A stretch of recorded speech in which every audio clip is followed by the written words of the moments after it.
तीन बहू की चलती ट्रेन में पहली रसोई।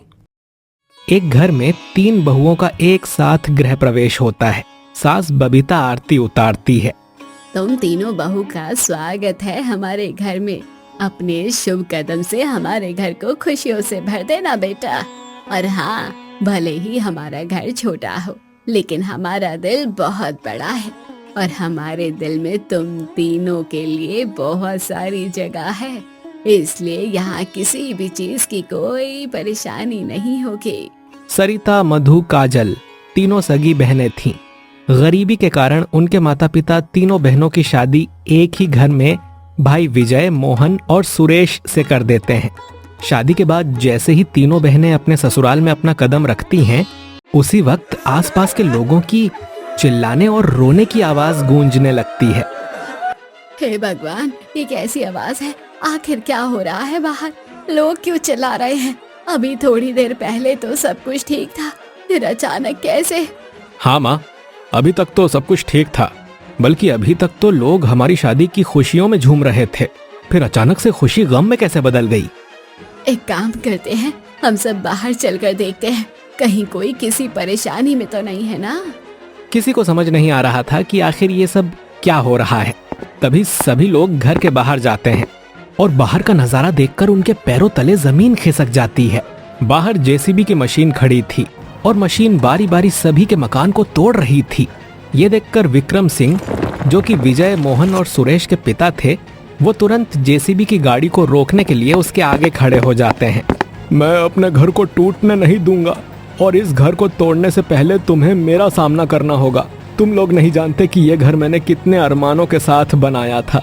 अरे कई सालों से मैं इस घर में रह रहा हूँ। इसी घर में मेरे बच्चों ने जन्म लिया और आज मेरे बच्चे शादी करके अपनी नई जिंदगी की शुरुआत करने वाले थे, लेकिन तुम सबने एकदम से हम सब के अरमानों पर पानी फेर दिया। इसीलिए मैं तुम्हें अपना घर तोड़ने नहीं दूंगा। अरे आप हट जाइए उनके सामने से। अरे ये लोग बहुत निर्दयी होते हैं, इनको तो सिर्फ और सिर्फ अपना काम और अपना स्वार्थ ही नजर आता है। इन्हें किसी के जीने मरने से कोई फर्क नहीं पड़ता।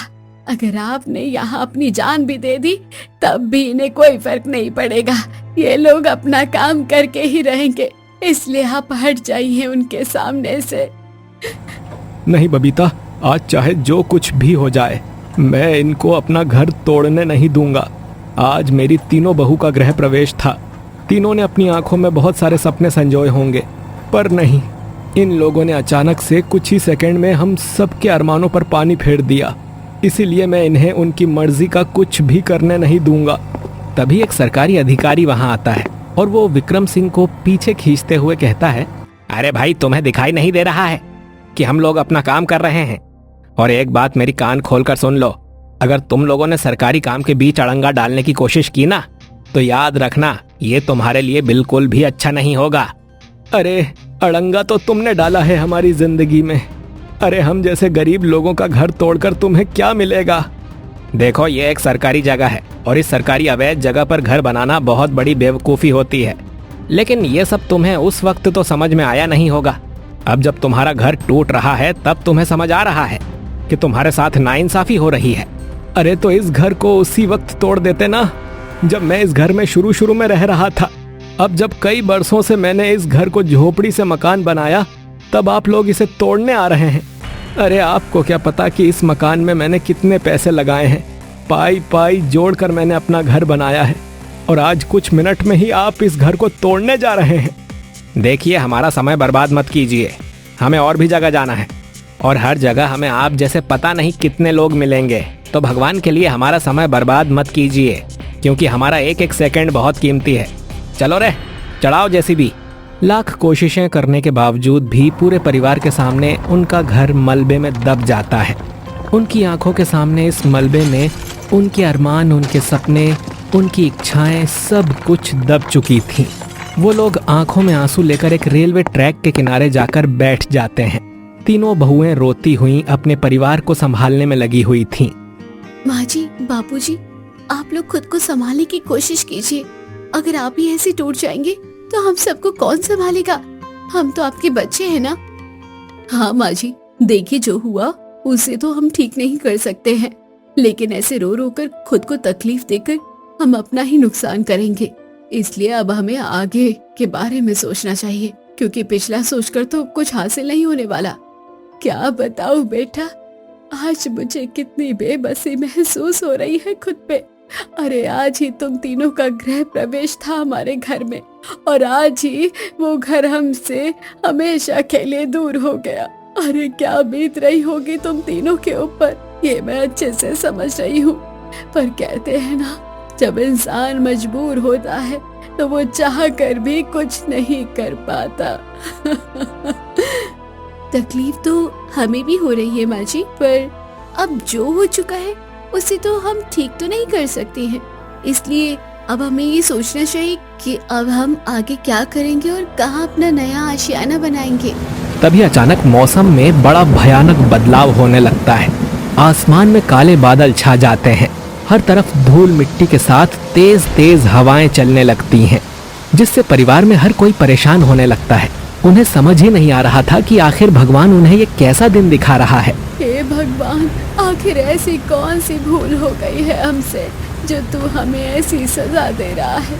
अरे आखिर कौन सा ऐसा पाप किया था हमने जो आज ऐसे शुभ दिन के मौके पर हमारे साथ इतना बुरा हुआ। एक तो हमारा घर हमसे छीन लिया गया, ऊपर से ये मौसम। आंखों में आंसू लिए सरिता यहाँ वहाँ चारों ओर देखने लगती है कि तभी उसकी नजर एक ट्रेन पर जाती है जो कि काफी समय से खड़ी थी। ट्रेन देखकर सरिता सोचती है, हे भगवान, इस खराब मौसम में हमें सर छुपाने के लिए कहीं तो कोई जगह चाहिए। इसलिए अब मुझे यही एक रास्ता नजर आ रहा है कि मैं अपने पूरे परिवार को इस ट्रेन में रात गुजारने के लिए बोलूं, क्योंकि अब ना तो हमारे पास सर पर छत है और ना ही कोई दूसरा उपाय है। ऐसा सोचकर तीनों बहुएं मिलकर अपने पूरे परिवार को ट्रेन में जाने के लिए कहती हैं और सबसे पहले वो तीनों अपने सास ससुर को ट्रेन में बैठाती हैं। उसके बाद अपने अपने पतियों के साथ मिलकर अपनी ज़रूरत का सारा सामान ट्रेन की बोगी में डाल देती हैं। और जैसे ही वो लोग ट्रेन में आते हैं तभी अचानक से बहुत ज़ोरों की बारिश शुरू हो जाती है। बाहर बारिश वाला मौसम देखकर तीनों बहुएं कहती हैं, अच्छा हुआ कि हम लोग समय रहते ट्रेन में आ गए, वरना हम सब इस तेज मूसलाधार बारिश में ही फंस जाते। फिर तो हम चाह कर भी ट्रेन में नहीं आ पाते। कोई बात नहीं दीदी, कभी कभी जो होता है वो अच्छे के लिए ही होता है। शायद ट्रेन में तकनीकी खराबी भी इसलिए खड़ी होगी ताकि ये हमारे बुरे वक्त में हमारे काम आ जाए। हाँ ये तो है, सब कुछ भगवान का ही तो किया धरा है। भगवान ने जो कुछ भी सोचा है वो तो होगा ही। चलो अब रात काफी हो चुकी है और बाहर का मौसम भी बहुत ठंडा है, इसलिए बहुत नींद आ रही है। बाहर का मौसम काफ़ी ज़्यादा ठंडा हो चुका था, इसीलिए उन सभी को नींद आने लगती है। तीनों बहुएं एक एक चादर निकालकर सभी को ओढ़ने के लिए दे देती हैं और वो सभी लोग चादर ओढ़कर ट्रेन में ही सो जाते हैं। इसी तरह से सुबह हो जाती है और सुबह जब सबकी आंख खुलती है तो वो देखते हैं कि ट्रेन चल रही है। हे भगवान, ये सब क्या हो रहा है हमारे साथ? अरे ये ट्रेन तो चल रही है, अरे हम कहाँ आ चुके हैं? हमें तो कुछ भी समझ नहीं आ रहा। अरे हम कहाँ आ चुके हैं? विजय बेटा, मोहन बेटा, ज़रा देखो तो हम कहाँ आ चुके हैं। अरे ये ट्रेन तो चल पड़ी है। रात को हम लोग काफ़ी गहरी नींद में सो चुके थे, इसीलिए हमें पता ही नहीं लगा कि कब ट्रेन चल पड़ी। माँ जी, बाबूजी, आप लोग परेशान क्यों होते हैं? वैसे भी अब हमारा खुद का तो कोई घर है नहीं, तो हमें घर की चिंता होगी नहीं। इसलिए ये ट्रेन हमें जहाँ ले जाए हम वहाँ जाने के लिए तैयार हैं। क्या पता एक नया शहर, एक नई उम्मीद हमारा आशियाना हो। इसलिए आप लोग परेशान मत होइए। दीदी बिल्कुल ठीक कह रही हैं। वैसे भी यहाँ रहकर तो कुछ फायदा है नहीं, इससे अच्छा यही है कि हम किसी नई जगह जाते हैं और वहाँ जाकर अपनी एक नई शुरुआत करेंगे। तीनों बहुएं एक बार फिर से अपने परिवार वालों को तसल्ली देकर समझाने लगती हैं। थोड़ी ही देर बाद सभी को भूख लगने लगती है। तभी बबीता की आंखों में आंसू आ जाते हैं और वो रोते हुए कहती है, शादी के बाद आज हमारे तीनों बहुओं की पहली रसोई हुई थी, लेकिन हालात कुछ ऐसे हो गए कि मैं शादी के बाद एक भी रस्मों को अच्छे से नहीं करा पाई। अरे मेरी तीनों बहुएं सोच रही होंगी कि उनकी शादी पता नहीं कैसे गरीब घर में हो गई है। माँ जी, आप बेकार में ही रो रही हैं। और ये अमीरी गरीबी क्या होती है, मुझे तो यही समझ में नहीं आता है। अरे भाई, हम तीनों बहनें कौन से रईस खानदान से हैं हम भी तो गरीब ही हैं। और रही बात पहली रसोई की, तो हम तीनों बहू की पहली रसोई इसी ट्रेन में होगी। आप ही क्या बोल रही है दीदी, इस चलती ट्रेन में हमारी पहली रसोई की रस्में पूरी कैसे होंगी? हाँ दीदी, आपने सोच भी कैसे लिया कि इस ट्रेन में ये सब करना आसान होगा हमारे लिए? अरे ऐसे परेशान होने से ना किसी की भी समस्या का कोई समाधान नहीं निकलता। हमें शांत होकर तसल्ली से सोच विचार करके ही कुछ करने के बारे में सोचना होता है।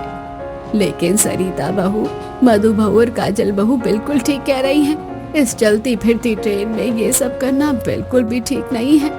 माँ जी, आप क्यों परेशान होती हैं? आपको पता है, ट्रेन में आने से पहले हमने अपनी जरूरत का सारा सामान इस ट्रेन में डाल लिया था और हमारे पास छोटा सा इलेक्ट्रिक चूल्हा भी है और थोड़ा बहुत चीनी भी पड़ा है डब्बे में और थोड़ी सी सूजी भी है। तो क्यों ना मैं सूजी का हलवा बनाऊं, जैसे कि हर नई नवेली दुल्हन अपनी पहली रसोई की रस्म में कुछ मीठा बनाती है, तो ठीक वैसे ही हम तीनों मिलकर कुछ मीठा ही बनाते हैं। सरिता बैग से इलेक्ट्रिक चूल्हा निकालती है और इलेक्ट्रिक चूल्हे को चालू करके उसके ऊपर एक छोटा सा पतीला रख देती है और उस पतीले में पानी और चीनी को उबलने के लिए रख देती है। और जैसे ही पानी और चीनी मिक्स होकर उबलने लगता है, सरिता उसमें सूजी डाल देती है और सूजी डालने के कुछ ही मिनट बाद सूजी का हलवा बनकर तैयार हो जाता है। उसके बाद तीनों बहुएं मिलकर बारी बारी सूजी के हलवे को हाथ लगा देती हैं और सभी को खाने के लिए देती हैं। सच में तुम तीनों तो हीरा हो हीरा। मेरे घर में बहू नहीं बल्कि लक्ष्मी आई है, तभी तो ऐसी मुसीबत की घड़ी में तुम तीनों ने हमें कुछ इस तरह से संभाल रखा है, जैसे माँ लक्ष्मी अपने भक्तों को संभाल कर रखती है।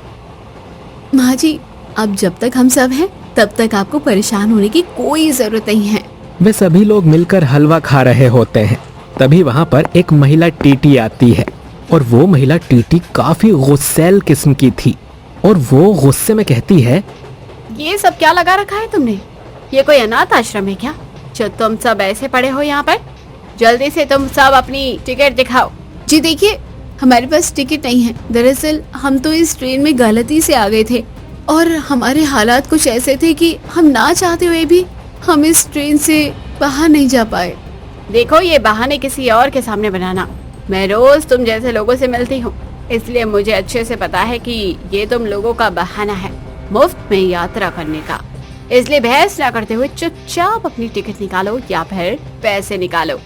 देखिए, मेरी दीदी बिल्कुल ठीक कह रही है। हम लोग सोनपुर की एक झुग्गी में रहा करते थे, लेकिन वो झुग्गी एक सरकारी जगह पर थी। इस वजह से सरकार ने उसे तोड़ दिया और हमें बेघर कर दिया। और उस वक्त अचानक मौसम भी खराब हो गया था और हमें उस टाइम ये ट्रेन दिखाई थी तो रुकी हुई थी जो, इसलिए हम उस वक्त ट्रेन में चढ़ गए और हमें नहीं पता था कि कब ये ट्रेन चलने लग गई। अगर तुम्हारे पास पैसे नहीं है और टिकट नहीं है तो अभी के अभी अपना सामान पैक करो और अब जो अगला स्टॉप आएगा तो वहीं पर उतरना होगा, वरना मुझसे बुरा कोई नहीं होगा। महिला टीटी गुस्से में अगले ही स्टॉप पर उन सभी को ट्रेन से उतार देती है। इसके बाद वो सभी लोग परेशान हो जाते हैं कि आखिर वो लोग यहाँ से कहाँ जाएं। माँ जी, परेशान होने की जरूरत नहीं है। हो सकता है कि विजयपुर ही हमारी असली मंजिल हो। हम काम करते हैं, यहाँ पर हम अपने लिए कोई किराए का कमरा ढूंढ लेते हैं, क्योंकि हमें सर छुपाने के लिए कोई जगह तो चाहिए होगी ना। इसलिए किराए पर कमरा ढूंढने के बाद हम सब अपने लिए कोई काम ढूंढ लेंगे ताकि उससे हम लोग अपनी एक नई शुरुआत कर पाए।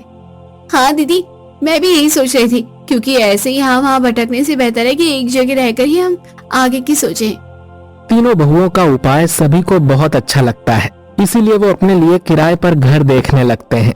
काफी सारे घर देखने के बाद उनको एक घर पसंद आ जाता है, लेकिन तभी मकान मालिक उनसे कहते हैं, घर तो मैं तुम्हें दे दूंगा किराए पर, लेकिन घर लेने से पहले तुम्हें 1 महीने का एडवांस किराया देना होगा। ठीक है, आप चिंता मत कीजिए, मैं अभी थोड़ी देर में आपको आपका एडवांस किराया दे देती हूँ। तीनों बहुएं शादी के मिले हुए शगुन के पैसे जोड़कर मकान मालिक को एडवांस के तौर पर दे देती हैं। जिसके बाद विजय, मोहन, सुरेश तीनों अपने लिए काम देखने के लिए निकल पड़ते हैं और ऐसे ही काफी दिनों तक भटकने के बाद तीनों को एक कारखाने में लेबर का काम मिल जाता है।